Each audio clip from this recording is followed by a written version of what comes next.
नमस्कार दोस्तों, आपका हमारे चैनल मोटिवेट फॉर सक्सेस में स्वागत है। आज हम आपके लिए एक बहुत ही ज़बरदस्त मोटिवेशनल वीडियो ले आए हैं, जिसे सुनकर आप अपनी ज़िंदगी में कुछ अच्छा ज़रूर करना चाहेंगे। अगर आपको ये समझ नहीं आ रहा है कि क्या करें, कैसे करें, तो ये वीडियो आप ही के लिए है। इसे अंत तक ज़रूर सुनें और अपने जीवन में धारण करें। फिर देखिए, आपके जीवन में सब कुछ अच्छा होगा। दोस्तों, हम जानेंगे कि हमारे साथ धोखा होने से या विश्वासघात से कैसे बचें, और हम उन 6 निशानियों के बारे में भी जानेंगे जो एक धोखेबाज और एक झूठे इंसान में पाई जाती है।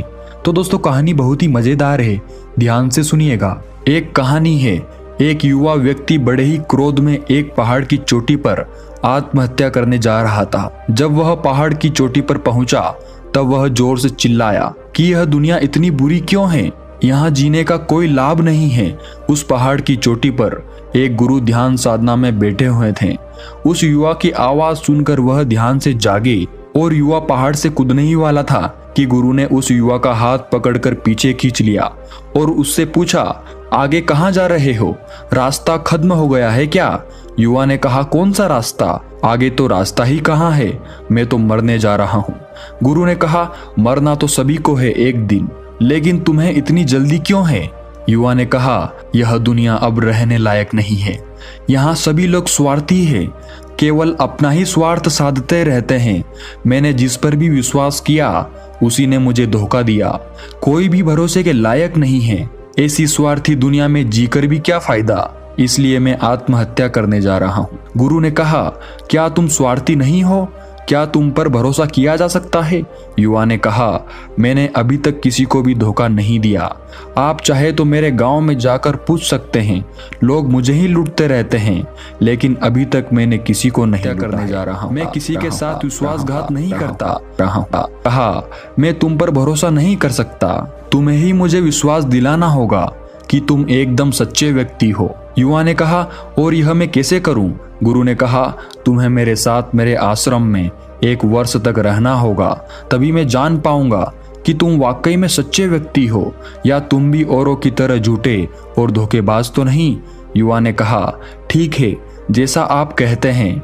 वह गुरु उस युवा को अपने साथ अपने आश्रम में लाया और उस युवा को अपना शिष्य बना लिया।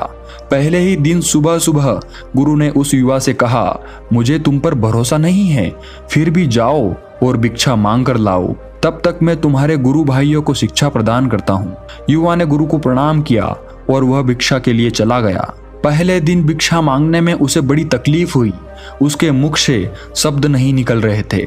उसके अहंकार को चोट लग रही थी। फिर भी एक अहंकार उसके अंदर पल रहा था कि उसे अपने गुरु को गलत साबित करना है। इसलिए उसने भिक्षा मांगी और भिक्षा मांगकर वापस गुरु के पास पहुंचा और उस भिक्षा को गुरु के समक्ष रख दिया। गुरु ने कहा, तुम थोड़े तो भरोसे के लायक हो। मुझे लगा नहीं था कि तुम भिक्षा मांग पाओगे। मेरे साथ मेरी कुटी में चलो, मैं तुम्हें कुछ दिखाना चाहता हूँ। गुरु शिष्य को अपनी कुटी में ले गया। वहां ऊपर मटकी में कुछ लटका हुआ था। गुरु ने कहा, यह मटकी देख रहे हो, इसमें जहर है, और जहर भी ऐसा है कि किसी को दे दो तो व्यक्ति बड़े आराम से मर सकता है, और किसी को यह पता भी नहीं चलता कि व्यक्ति की मृत्यु कैसे हुई। युवा ने कहा, यह आप सब मुझे क्यों बता रहे हैं? गुरु ने कहा, यह इसलिए मैं तुम्हें बता रहा हूँ कि कभी गलती से इसे खा मत लेना। कुछ दिन बाद गुरु अपने शिष्यों के साथ एक जंगल के रास्ते से गुजर रहे थे। तभी कुछ लुटेरों ने अचानक उन पर हमला कर दिया। सभी शिष्य इधर उधर भागने लगे, लेकिन उस युवा शिष्य ने अपने गुरु को बचा लिया और वहां से बचाकर निकाल लाया। आश्रम में पहुंचकर गुरु ने उस युवा की बहुत प्रशंसा की और कहा कि तुम सब लोगों से बेहतर तो यह मेरा नया शिष्य है। इसने अपनी जान पर खेलकर मेरी जान बचाई है। मुझे इस पर भरोसा है और विश्वास भी है। तब से गुरु रोज सुबह जब भी उस युवा से मिलते एक ही बात कहते कि मुझे तुम पर विश्वास है। धीरे धीरे गुरु का विश्वास उस युवा पर बढ़ता चला गया और इतना बढ़ गया कि एक दिन गुरु ने उस युवा शिष्य को बुलाया और कहा, मेरा कोई पुत्र नहीं है, लेकिन तुम मेरे पुत्र जैसे हो। मैं बहुत बूढ़ा हो गया हूँ। मैं चाहता हूँ कि तुम मेरी मृत्यु के बाद इस आश्रम की बागडोर अपने हाथ में ले लो। गुरु ने सभी शिष्य को बुलाया और यह घोषणा की कि मेरे बाद इस आश्रम का संचालन यह युवा शिष्य करेगा। एक एक करके दिन बीतने लगे। अब उस युवा शिष्य के मन में बेचैनी बढ़ने लगी। वह रोज सुबह यही देखता कि गुरु की सेहत पर कोई प्रभाव पड़ा या नहीं। वह जल्द से जल्द आश्रम को अपने कब्जे में लेना चाहता था और गुरु थे कि उनकी सेहत पहले से और बेहतर होती जा रही थी। उस शिष्य की रातों की नींद चली गई थी। वह रात भर यही सोचता रहता कि किस प्रकार गुरु को रास्ते से हटाया जाए और किसी को पता भी न चले। कभी वह सोचता कि गुरु को नदी में धक्का दे दूं, फिर सोचता कि गुरु तो अच्छे तैराक हैं, इससे बात नहीं बनेगी। फिर सोचता कि गुरु का गला दबाकर मार देता हूँ। सबको पता है कि मैं गुरु का विश्वास पात्र हूँ, इसलिए मुझ पर कोई संदेह भी नहीं करेगा। लेकिन फिर अगले पल सोचता कि इससे बात बिगड़ भी सकती है। कोई ऐसा रास्ता निकालना पड़ेगा कि किसी को मुझ पर संदेह भी न हो और सब यही सोचे कि भगवान को यही मंजूर था। एक रात अपनी कुटी में मटकी को ऊपर लटका देख उसे याद आया कि गुरु ने बताया था कि उनकी कुटी में जो मटकी लटकी है उसमें जहर है और उस जहर का किसी को पता भी नहीं चलता। उसने सोचा कि यही अच्छा रहेगा, मैं गुरु के खाने में वही जहर मिला देता हूँ, इससे किसी को संदेह भी नहीं होगा और यह आश्रम मेरे कब्जे में हो जाएगा। अगले दिन सुबह वह गुरु की कुटी में गया और चुपके से उस मटकी से जहर निकाल लाया और भोजन के समय गुरु के खाने में जहर मिला दिया। गुरु ने वह खाना खा लिया। रात को गुरु अपनी कुटी में जाकर सो गए, लेकिन सुबह को गुरुजी नहीं उठे।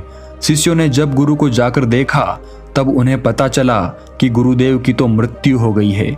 उस युवा को जब यह बात पता चली तो वह खुश हो गया और वह तैयारी करने लगा आश्रम को अपने कब्जे में लेने की। गुरु का एक पुराना शिष्य था, वह चुपचाप यह सब देख रहा था। वह अपनी कुटी में गया और वहां से एक औषधि लाया और उसने वह औषधि गुरु को पिला दी। थोड़ी देर बाद गुरु की चेतना लौट आई और वह एकदम स्वस्थ होकर बैठ गए। यह सब देखकर वह युवा शिष्य घबरा गया। गुरु ने अपने सभी शिष्यों को वापस अपने कार्य को करने के लिए भेज दिया और उस युवा शिष्य को अपने पास बुलाया और कहा, क्या तुम अभी भी विश्वास पात्र हो?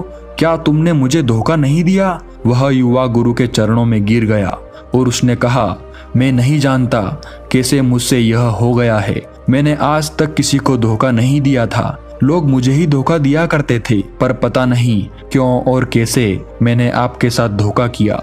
गुरु ने कहा, तुम मुझे धोखा दे ही नहीं सकते थे क्योंकि मैंने तुम पर कभी विश्वास किया ही नहीं। मैं किसी भी मनुष्य पर विश्वास नहीं करता। मैं अपने कान, आंख और दिमाग को खुला रखता हूँ। मुझे जो दिखता है मैं उसी पर भरोसा करता हूँ और मुझे तुम में लालच दिखाई दे रहा था। यह लालच भी मैंने ही तुम्हें जानबूझकर दिया था क्योंकि विश्वासघात 3 चीजों पर टिका होता है, स्वार्थ, लालच और ईर्ष्या। युवा ने कहा, गुरुदेव मैं इन सब से कैसे बच सकता हूँ? गुरु ने कहा, अपने आप को पढ़ो, अपने आप को जानो। मनुष्य के भीतर असीम संभावना है, वह कुछ भी हो सकता है और जब भी तुम कुछ होने जा रहे हो तब अपने पर ध्यान दो कि तुम क्यों बदल रहे हो, कौन तुम्हें बदल रहा है, क्या बदलाव अच्छा है। यह सुनकर युवा ने गुरु को प्रणाम किया और उनसे कहा कि मैं आपका ही शिष्य बनकर रहना चाहता हूँ और मैं इस ज्ञान को प्राप्त करना चाहता हूँ कि मैं कौन हूँ, क्या हूँ और कैसे मैं बदल जाता हूँ। गुरु ने यह सुनकर कहा, हमारे आसपास आपको ऐसे बहुत से लोग मिल जाएंगे जो मिसाल है कि उन्होंने कभी भी किसी भी स्वार्थ, लालच और ईर्ष्या में आकर कभी भी किसी को भी धोखा नहीं दिया।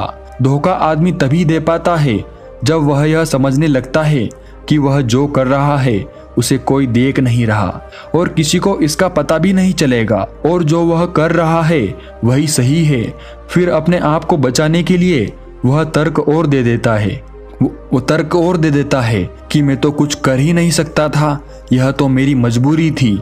जब आप किसी को धोखा देते हैं तो याद रखें, उस व्यक्ति की आंतरिक चेतना को हम ठेस पहुंचा देते हैं और वह इतनी बुरी तरह आहत हो जाता है कि उसका भरोसा सभी से उठ जाता है और वह अपने आप को अकेला महसूस करने लगता है।